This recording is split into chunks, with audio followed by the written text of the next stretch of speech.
The gunshot echoed through Jinwoo's penthouse like a death sentence. Adana stood frozen, her hand still raised, smoke curling from the barrel of the gun she'd just fired. The woman crumpling to the marble floor wasn't Russian, wasn't an enemy combatant. She was Korean, elegant, and according to the DNA test clutched in her other hand, she was Jinwoo's daughter. What have I done? Adana's voice cracked, the weapon slipping from her trembling fingers.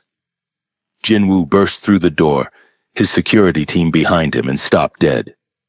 His eyes moved from the bleeding woman on the floor to Adana, then to the papers scattered like accusations across expensive marble.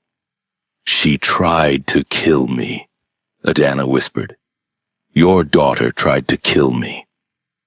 Behind them, through the penthouse's open door, another voice rang out, thick with a Nigerian accent, sharp with maternal fury. Adana Johnson, what is the meaning of this? Her parents had arrived, and they'd walked straight into a crime scene. Yo! Before we dive into this chaos, I need to take a moment to thank you.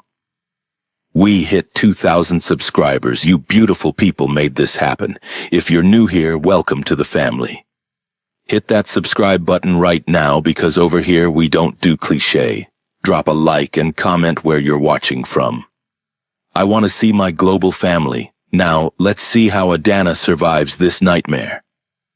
Let's go. 72 hours earlier, Adana woke to the smell of jollof rice in Jinwoo's penthouse. At 6 in the morning, her eyes snapped open. She knew that smell, had grown up with it, celebrated with it, been comforted by it. But it had no business being in a Korean Mafia Boss's Atlanta penthouse unless— No, she breathed, throwing off the silk sheets. No, no, no. Jinwoo was already awake, sitting on the edge of the bed in black silk pajama pants, phone pressed to his ear, speaking rapid Korean. His free hand ran through his silver-streaked hair, a gesture she'd learned meant he was strategizing under pressure. He ended the call, turned to her. Your parents are in my kitchen. What? Adana scrambled out of bed, grabbing his discarded dress shirt from the night before. How? When? Why didn't you— They arrived 20 minutes ago. Walked past my security with your childhood photos and Nigerian passports. My men didn't know whether to shoot or offer them tea. His dark eyes held hers. Your mother is currently reorganizing my spice cabinet and critiquing my lack of proper seasoning. Your father is reading my financial newspapers and asking pointed questions about my import-export business. This couldn't be happening. Adana had carefully crafted her communications with her parents over the past 2 months. Vague texts about work being busy, video calls strategically angled to hide the luxury around her, lies about a roommate situation to explain her new address. You have to hide, Adana said, pacing. The tattoos, the guards, the everything. They can't know about you, about us, about any of this. Jinwoo stood, crossing to her with that predatory grace that still made her pulse race. His hands framed her face. I'm not hiding, Adana. I don't hide from anyone, not even your parents. They'll drag me back to Nigeria. They'll try. His smile was dark silk.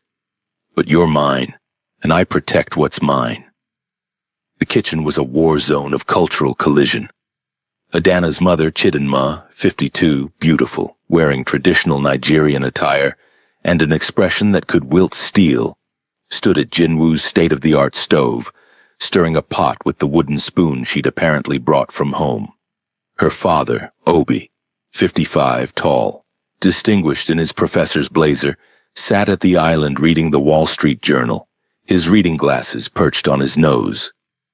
They both looked up when Adana entered, wearing Jinwoo's shirt, which hit her mid-thigh, with her natural hair a mess and a love bite visible on her collarbone.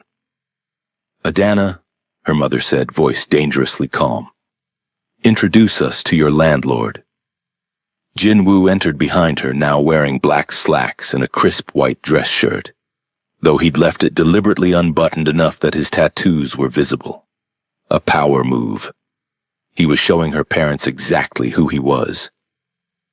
Mr. and Mrs. Johnson, Jinwoo said, his accent crisp, his posture commanding. I'm Jinwoo Park, and I'm not Adana's landlord. I'm the man who loves your daughter. The wooden spoon clattered into the pot. Obi set down his newspaper with surgical precision. You're old enough to be her father. I'm aware. You're covered in tattoos like a thug. I am a thug, a very successful one. Jinwoo's hand found Adana's waist, possessive. But I'm also the man who will give your daughter everything. Protection, wealth, devotion. Things her previous boyfriend, my own disappointing son, failed to provide. Her mother's eyes went wide. Your son? Adana, you're dating your ex-boyfriend's father? Mama, I can explain. Explain! There is no explanation for this abomination. Her mother switched to Igbo, the words flying like weapons, questioning Adana's judgment, her morals, her sanity. Jinwoo surprisingly responded, in Igbo, halting, accented but unmistakably the same language. The kitchen fell silent. You speak Igbo? Adana breathed. I had 3 weeks to prepare for this conversation. I hired tutors. Jinwoo's eyes never left her parents. I told your mother that I understand her concerns, that in her position I would react the same way. But I also told her that I've waited my entire life to feel what I feel for Adana. And I won't apologize for claiming that happiness. Chidinma stared at him, then at Adana, then back at him. You learned my language, for my daughter. I'd learn 1,000 languages for her. Obi stood, his professorial bearing making him seem taller than Jinwoo despite being an inch shorter. Words are cheap, Mr. Park. What are your intentions toward my daughter? To keep her, to protect her, to make her my wife if she'll have me. The room tilted.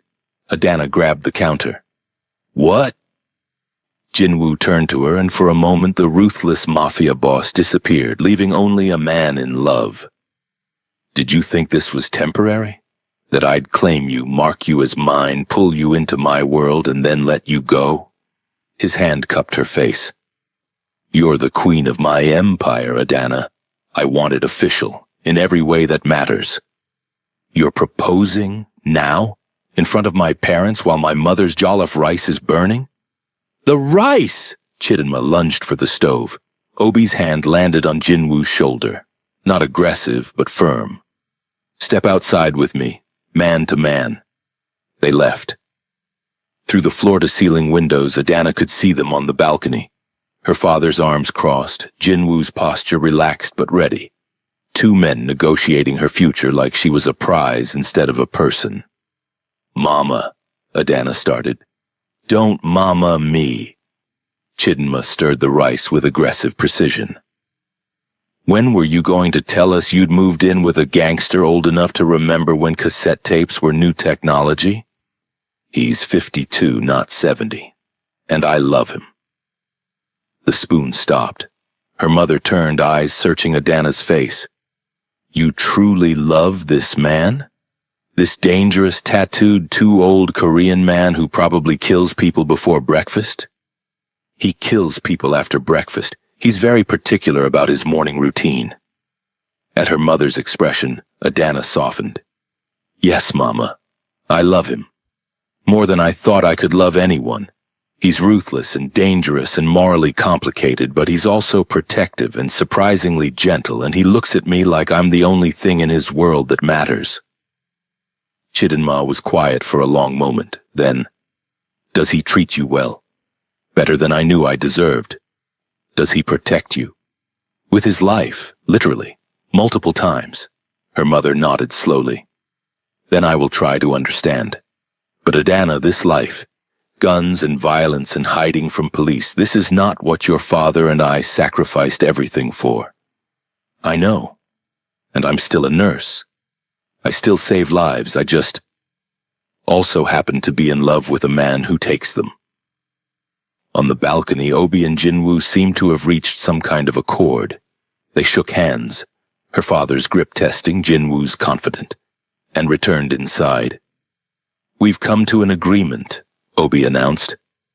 You'll continue your nursing career, no exceptions. Your education was too expensive and too hard-won to abandon.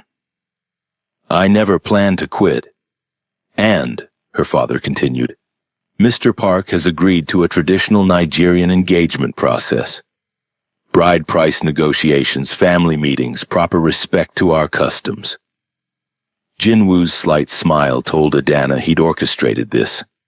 By giving her father control over the cultural elements, he'd earned the man's grudging respect. And, Obi added, his professorial tone going sharp, he's explained the nature of his business. I don't approve, but I understand you're an adult who's made her choice, so instead of fighting it, I'll ensure you're protected. I've already contacted some former students who work in law and politics. If you're going to be a criminal's wife, you'll have legal protection I arrange. Dad, don't argue. It's this or I drag you back to Lagos. Adana looked at Jinwoo, who simply shrugged. Your father drives a hard bargain, I respect it. The moment of family détente shattered when Minho burst through the penthouse door, phone in hand, expression urgent. He started speaking Korean to Jinwoo, then remembered the guests and switched to English. Hyungnim, we have a situation. David is back, and he's not alone. Hold up. If you're loving this drama, hit that subscribe button right now. Like and comment family drama if you want to know what happens next. The war room in Jinwoo's building looked like something from a spy thriller. Multiple screens showed surveillance feeds from across Atlanta. Korean, Russian, and Italian names were listed on a digital board with threat assessments. Armed men in tactical gear stood at intervals. Adana's parents sat in the corner, her mother clutching her father's hand, both looking like they'd stepped into a nightmare. On the main screen, David. But not the soft, disappointing son Jinwoo had exiled.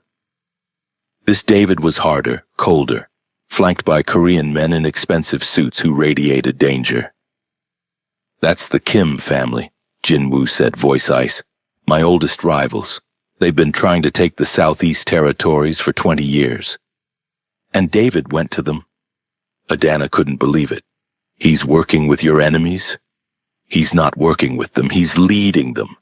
Minho pulled up financial documents. He gave them everything. Our routes, our contacts, our safe houses. In exchange, they're backing him as the new power in Atlanta. They want Jinwoo's empire and David wants revenge. On screen, David spoke directly to the camera, knowing his father was watching. You took everything from me, Father. My dignity, my woman, my place in your world. So I'll take everything from you, starting with her. The feed cut to another image. Adana's apartment building, the hospital where she worked, Kioma's house. He's threatening everyone I love, Adana breathed. He's declaring war. Jinwoo's expression was carved from stone. And he just made a fatal mistake. What mistake? Obi asked from the corner. Jinwoo turned and his smile was terrifying. He assumed I'd hesitate because he's my blood. He forgot that Adana is my heart. And I burn the world for my heart. The attack came at midnight. 3 of Jinwoo's warehouses hit simultaneously. The Kim family was making their move, with David at the helm proving he could hurt his father's operations. But Jinwoo had anticipated it.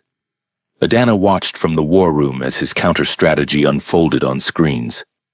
His men had evacuated the warehouses hours ago, rigged them with surveillance, and now had clear footage of every Kim operative involved. You let them destroy your property, Obi observed. Why? Because now I have legal cause to retaliate, and evidence to ensure the police look the other way when I do. Jinwoo glanced at Adana's father. You wanted to know how I've survived this long, Professor? Strategy. Always 3 moves ahead. Chidinma had spent the evening in the medical facility downstairs, watching Adana treat wounded men with professional detachment. Now she approached Jinwoo quietly. My daughter is good at what she does, she said. The best I've ever seen. And you've pulled her into a world where her healing hands might have to hurt. Jinwoo met her eyes. I've given her the choice to leave every single day. She stays. Not because I force her, but because she's stronger than either of us knew. You better be worth it, Mr. Park, or prayer won't save you from a Nigerian mother's wrath.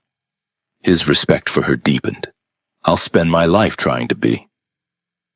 The real chaos erupted on day 6 of her parents' visit.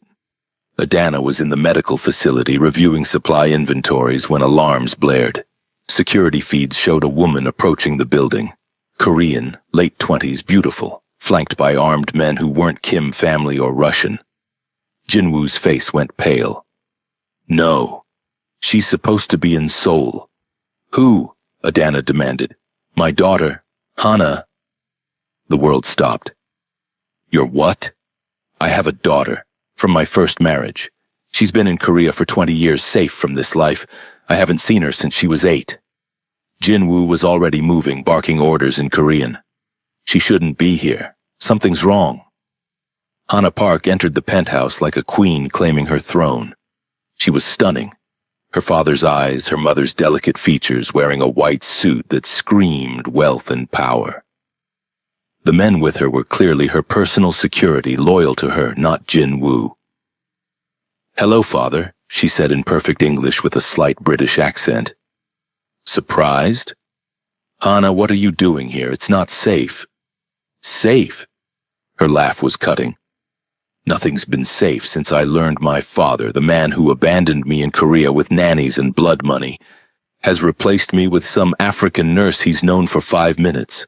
Adana stepped forward. I'm not replacing anyone. You're wearing his ring. Hana's eyes locked on the engagement band Jinwoo had given Adana 2 days prior. The one that belonged to my mother. The one he swore no one else would ever wear. Jinwoo's expression shifted. Guilt, regret, protective fury. Hana, you don't understand. I understand perfectly. I'm the forgotten daughter, the inconvenient reminder of your first family. So you build a new one with her. Hana's voice dripped venom. Did you tell her about Mother? How she died because of your enemies? How you shipped me off to Korea to protect me, which really meant abandoning me? The room was silent except for Chidinma's sharp intake of breath. Adana's parents were witnessing this implosion in real time. I sent you away because I loved you, Jinwoo started. You sent me away because I reminded you of your failure. Hana's composure cracked. And now you're making the same mistake with her, pulling someone you love into danger, painting a target on her back. Tell me, father, how long before she ends up like Mother? Adana felt the blow of those words. Jinwoo's first wife, killed by enemies. And here she was, engaged to the same man in the same dangerous world. That won't happen, Jinwoo said, his voice deadly quiet. You can't promise that. You couldn't save Mother. You can't save her. Hana turned to Adana. Leave him, while you still can. This life destroys everyone it touches. I'm not leaving. Then you're a fool. Hana's eyes were cold. But you're not the rightful queen of this empire. I am. I'm his blood, his heir, and I've spent 20 years preparing to take what's mine. Hana, Jinwoo's voice was sharp. Stand down. No. She pulled out a document. I've been in contact with the Kim family. They've made me an offer. Help them take you down, and they'll give me control of half the territories.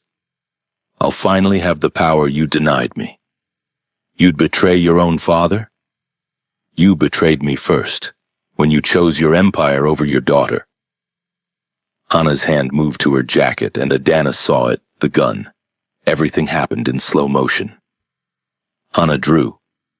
Jinwoo reached for his own weapon. Adana's training kicked in. The hours at the shooting range, the tactical lessons, the survival instincts she'd honed. She was faster than both of them. The gunshot echoed. Hana stumbled, blood blooming on her shoulder. Non-lethal. Precise. Exactly where Adana had aimed.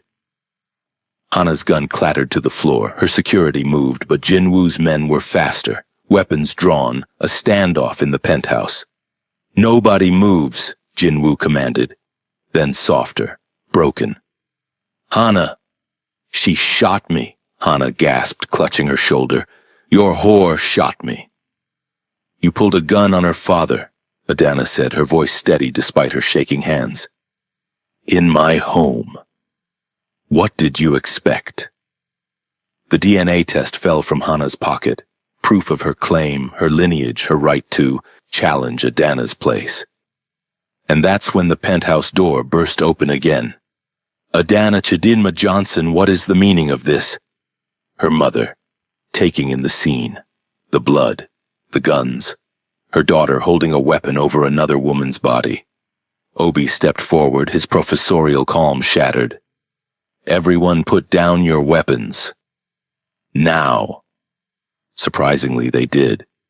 Maybe because he had the authoritative tone of a man who'd commanded lecture halls of rowdy students for 30 years. Or maybe because the situation was so absurd that everyone needed a moment to reset. Jinwoo knelt beside Hana, his hands gentle as he examined her wound. It's not fatal. Clean through and through. Adana knew what she was doing. I'm a trauma nurse, Adana said quietly. I know exactly where to shoot to stop someone without killing them. Hana looked at her father, tears streaming. You love her more than you ever loved me. That's not true, Jinwoo's voice cracked. Hana, sending you away was the hardest thing I've ever done. But your mother's death, I couldn't risk you, I couldn't lose you too. So you lost me anyway for 20 years. Chidinma, of all people, moved forward. She knelt beside Hana, producing a clean cloth from somewhere, pressing it to the wound. You're hurt and angry, but right now you need medical attention. The rest can wait. Why are you helping me? Hana asked. Because I'm a mother, and I see a daughter in pain. Chidinma looked at Jinwoo. You have much to answer for, Mr. Park, to both these women. In the medical facility, Adana operated on Hana while her parents watched. One monitoring the patient, one observing his daughter's steady hands save the woman who'd tried to kill her. You're good at this, Hana said quietly, the anesthesia making her honest. It's what I do. Save people, even the ones who want me dead. I don't want you dead. I want what you have, his attention, his love, the feeling of being chosen. Hana's eyes filled with tears. I've been alone for so long. Then stop being alone. You're his daughter. That doesn't change because of me. Jinwoo stood in the doorway watching. When Adana finished, he approached his daughter's bedside. I failed you, he said simply. As a father, as protection. I chose your safety over your happiness, and I see now that was the wrong choice. You can't fix 20 years with an apology. No. But I can start trying today. He took her hand. Stay. Not as my heir or my enemy, but as my daughter. Let me know you. Let Adana know you. You don't have to be alone anymore. Hana looked at Adana. You really love him? Even knowing how he destroys everything? He hasn't destroyed me, he's made me stronger. Adana's hand found Jinwoo's, and maybe together we can build something that doesn't destroy, that protects. That's naive. Maybe, but I'm trying anyway. Hana was quiet for a long moment. Then, the Kim family. David contacted me months ago, told me about you, about father replacing me. I was angry, I wanted revenge, but seeing this, seeing how you shot me precisely to stop me without killing me. You could have ended the threat, but you didn't. You're his daughter. I could never. Something shifted in Hana's expression. David is planning something bigger, an attack during the engagement ceremony. He's coordinating with the Kims and the Russians, a united front to take down father while he's distracted with family obligations. When? Jinwoo demanded. The ceremony your future in-laws are insisting on. 3 days from now. Hana met her father's eyes. I was supposed to help. Get close, lower your guard. But I can't. Not after this. Obi stepped forward. Then we cancel the ceremony. No, Jinwoo said. We use it. If they're planning an attack, we'll be ready. Turn their trap into ours." "You'd risk your own engagement?" Chidinma asked. "I'd risk anything to end this war. To make Adana safe. To give us a real future." Jinwoo looked at his daughter. "Will you help us?" Hana's smile was slow, dark, her father's smile. "I didn't come all the way from Seoul to miss a good fight. Tell me the plan." The next 3 days were chaos. Adana's parents insisted on traditional Nigerian engagement elements, which meant coordinating with Jinwoo's Korean cultural requirements, all while planning for an attack from 3 hostile forces. Chidinma took over the penthouse kitchen, cooking enough jollof rice and pounded yam to feed an army, which, given Jinwoo's security force, wasn't far off. She and Hana formed an unlikely alliance, the older woman finding purpose in mothering the daughter who'd been alone too long.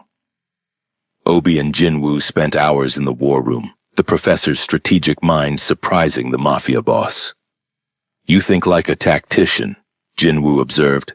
"I taught military history for 15 years. Theory becomes useful when your daughter is engaged to a crime lord." The engagement ceremony was held in a neutral luxury hotel, public enough to seem legitimate, controlled enough for Jinwoo's security to monitor. Nigerian and Korean guests mixed, cultures blending, while underneath armed men in suits watched for threats. Adana wore traditional Nigerian attire, a stunning coral and gold outfit that her mother had brought from Lagos. Jinwoo wore a tailored suit with Korean silk accents. They looked like a magazine spread on multicultural romance, if you ignored the concealed weapons and tactical earpieces. David made his move during the traditional gift exchange. The lights cut out. Gunfire erupted. Guests screamed and dove for cover as Kim family soldiers poured in from multiple entrances. But Jinwoo had planned for this. His men were positioned, ready. The guests on his side were actually elite security. The blackout lasted exactly 15 seconds, long enough to deploy night vision, not long enough for chaos. When the lights returned, David stood in the center of the ballroom, gun to Kiyoma's head. Adana's best friend, who'd been cornered during the confusion. "Nobody moves or she dies." David's voice was unhinged. "Father, you took everything from me. Now I take everything from you." "Let her go," Adana said, stepping forward despite Jinwoo's restraining hand. "Your fight is with us, not her." "My fight is with everyone who chose him over me." David's eyes were wild. "My own father, my girlfriend, even my sister." Hana stepped out from behind a pillar, gun trained on her half-brother. "I chose family, real family, not the twisted version you're peddling." The standoff was broken by the most unlikely source. Obi, moving with surprising speed for a professor, tackled David from the side. The gun went off, the bullet going wide. Kiyoma broke free. Jinwoo's men swarmed. The Kim family soldiers realized they were outmatched and outnumbered. David was subdued, screaming threats and curses. Jinwoo stood over his son, expression unreadable. "You could have had everything. I would have made you my heir despite your weaknesses. But you chose revenge over redemption." "I'll kill her," David spat. "I'll kill that bitch if it's the last thing I do." The punch came from Adana. Her fist connected with his jaw. All the training Jinwoo had given her, all the rage from months of chaos channeled into one perfect hit. David went down hard. "I'm not a bitch," Adana said calmly. "I'm the queen of this empire. Learn the difference." Chidinma started a slow clap. "That's my daughter." The aftermath was handled with surgical precision. The Kim family soldiers were detained, their leadership arrested with Jinwoo's carefully planted evidence. David was given a choice: permanent exile in a monitored facility, or face charges for attempted murder with Jinwoo's extensive documentation of his crimes. He chose exile. And this time, there would be no return. The ceremony continued remarkably, because Chidinma insisted that after all that planning, they were having the traditional engagement blessing. So with armed guards stationed at every entrance and half the guests sporting concealed weapons, Adana and Jinwoo completed their Nigerian-Korean fusion engagement. Obi blessed them in Igbo. A Korean elder blessed them in Korean, and somehow, impossibly, it felt right. Later, in the penthouse, cleaned up and exhausted, Adana stood on the balcony with Jinwoo watching Atlanta's lights twinkle. "Your life is insane," she observed. "Our life," he corrected. "You punched my son in front of 200 people. You're fully committed now. Your daughter tried to kill me and now she's in there teaching my mother Korean drinking games. Nothing about this is normal." "Normal is overrated." His arms wrapped around her from behind. "Are you happy?" Adana thought about it. The violence, the danger, the complicated family dynamics. Her parents sleeping in the guest room planning to stay for a month. Hana claiming the other guest room, tentatively building a relationship with her father. The empire she'd inherited. The lives she saved. The man she loved despite all reason. "Yeah," she said. "Weirdly, I am." "Good, because there's one more thing." Jinwoo pulled out a small box, opened it. Inside was a ring, Nigerian gold crafted in Korean style with both cultures represented.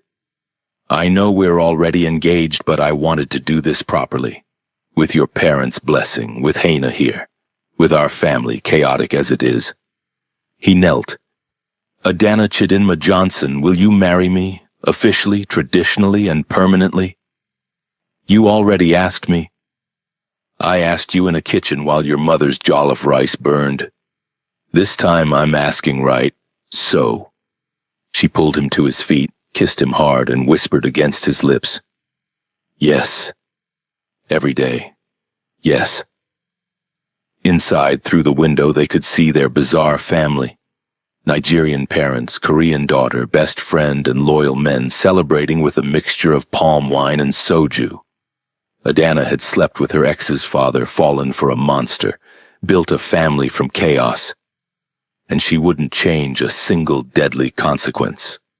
If that ending had you in your feelings, you better smash that subscribe button. Like this video and drop a comment telling me your favorite moment. Was it Adana punching David or Hana's redemption arc? Let me know. Thank you for getting us to 2,000 subscribers. Let's hit 5,000 next. Share this video with someone who loves forbidden romance, messy families, and badass female leads. Comment where you're watching from. I see you.